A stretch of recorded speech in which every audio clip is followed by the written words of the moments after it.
Hey guys, what's up? This is Mel, and I'm here to talk about Supernatural, episode 1205, titled The One You've Been Waiting For, which premiered Thursday, November 10th, 2016 on the CW. Guys, quick reminders. I am recording this on the same night that I watched the episode for the first time, so you are going to hear my genuine first impressions, thoughts, theories, predictions on what I got out of this episode. Also, all my thoughts and theories are the only things I own. All the photos that are shown would be found on Google. I just edit them to make them look unified. So that's pretty much it. I'm not making these videos for any profit whatsoever. This is just for fun.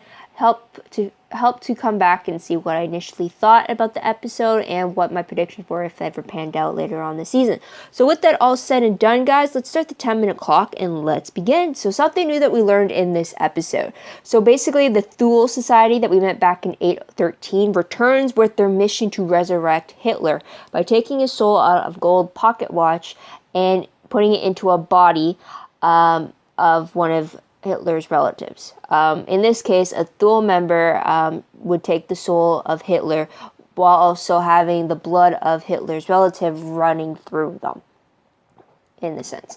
So it's kind of very similar to how on the 100 in 316, when Clark was able to take the flame while she had the blood of a night blood running through her so that her body would accept the flame. So that's a little bit of a reference there for you guys. But otherwise, in this episode, we also saw the return of Aaron Bass, who we also met in 813, who was off in Germany with his golem as they tried to decode more of Aaron's grandfather's notes about the Thule Society.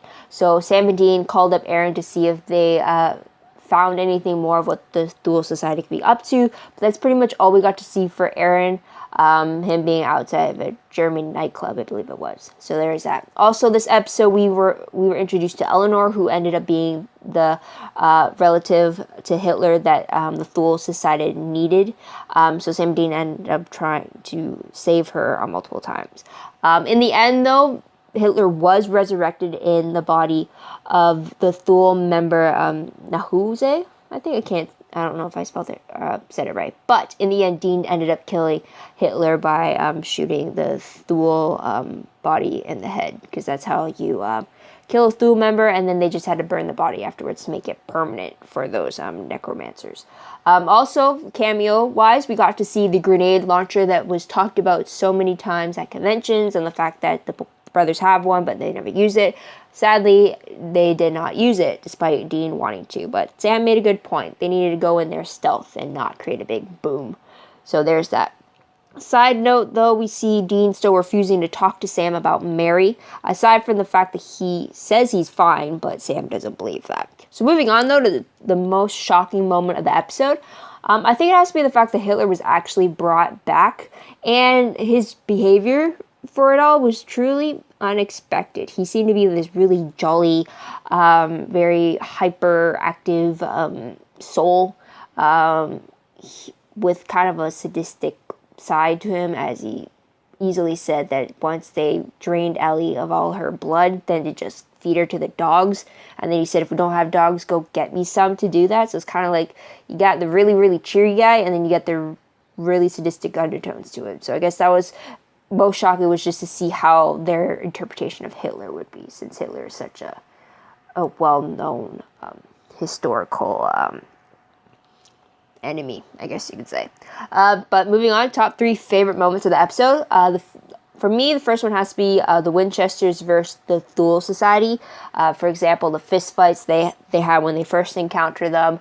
It was a very extensive fight. I really like the choreography behind it. I really like how they pretty much had the brothers team up together and then also take their own fights separately, and they try to help each other out, only for the Thule Society to fall back with orders, because apparently they knew that Ellie had escaped. So there's that. Also, when they came to rescue Ellie, the whole takedown for the Thule Society, how the Winchesters were able to take the opportunity of Ellie's distraction and take down all the members that they needed to, and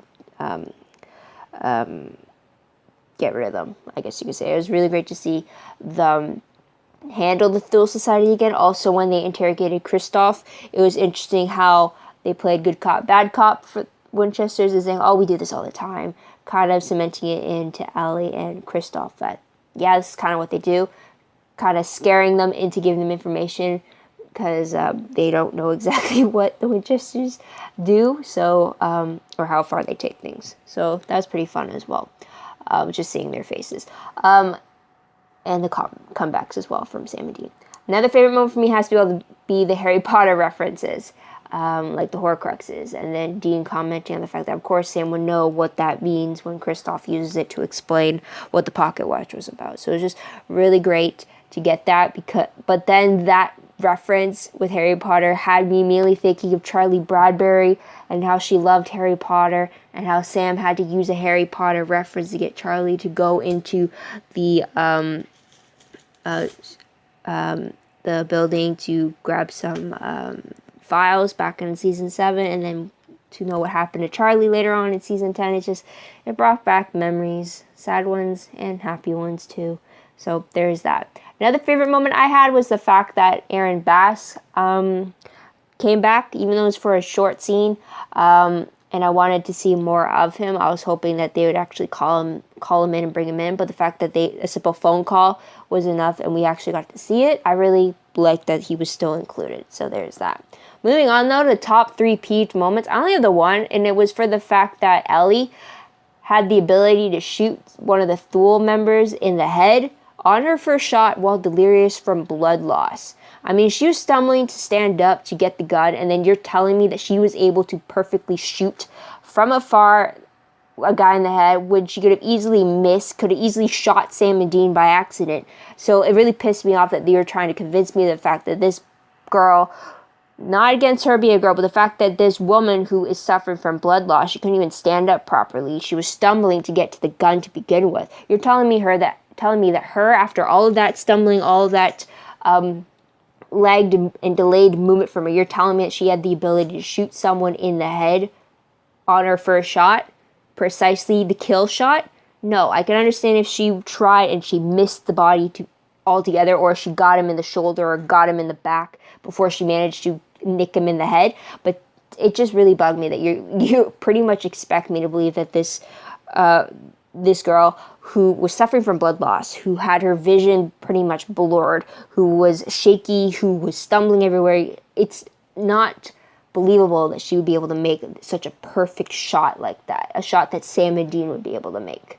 And it has nothing to do with gender. I'm just saying that right now, because I know women are able to make that shot. The fact that you add all these other factors to it, she should not have been able to make that shot.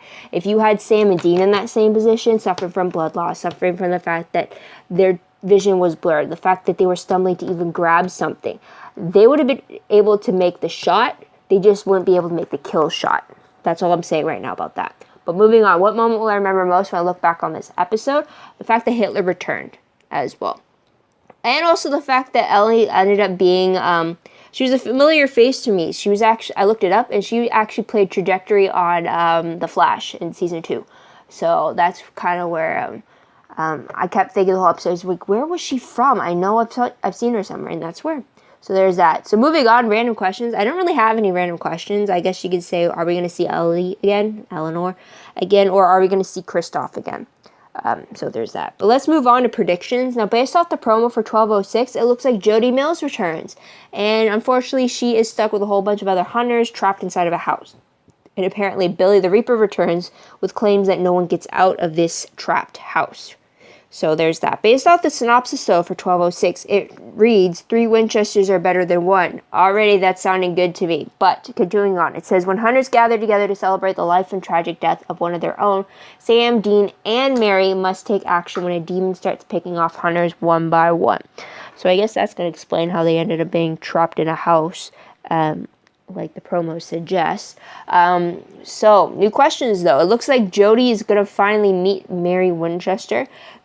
I'm really hoping that there's going to be some jealousy stirring up, because as we know, Jody has been pretty much part of Sam and Dean's life, pretty much their family since meeting them back in season 5. She takes on this mother figure that they never were able to have, and then to actually have their mom come in. And I hope Mary is jealous to see just the type of bond and connection that Jodie has with both Sam and Dean, and just how the brothers react to Jodie. I really hope there's some sort of jealousy within there. And also, hopefully, Jodie can talk some sense into Mary about leaving her kids behind like that, the way she did. So there's that. Also, I hope that means that Mary's going to come back to the bunker and start hunting with her sons again instead of going off on her own. So that is it. So what did you guys think of the episode? What did you guys like about it? What do you think is going to happen next? Let me know in the comments down below. I'd love to hear about it, as well as your own thoughts and theories and predictions and all that. Also, if you could like this video, subscribe to my channel, check out my other videos if you haven't done so already. If you want, check out my Tumblr page. Link for that is down below. I read blog promos, web clips, quotes, GIFs, synopses, all of that stuff. Try to keep up to date with it though, but the link for that is down below. Also, my WordPress is also connected to that account, so if you want, follow me there as well. There is the timer as we are done. But lastly, if you want a play-by-play of what happened in the episode, a jot noted recap, if you will, check out my live journal entry for that. A link for that is down below. You'll get a detailed recap of what happens in the episode, as well as my in-moment thoughts, theories, and predictions as I'm watching it for the first time, because there are some questions that pop up as I'm watching it. There's some possible theories and comments of as I go through with it, so go check that out if you want as well. And that's about it. So guys, thank you so much for tuning in. I hope you come back next week to see what I have to say about the next episode. But until then, this is Mel. Wishing you a great day, great week wherever you are. Bye for now.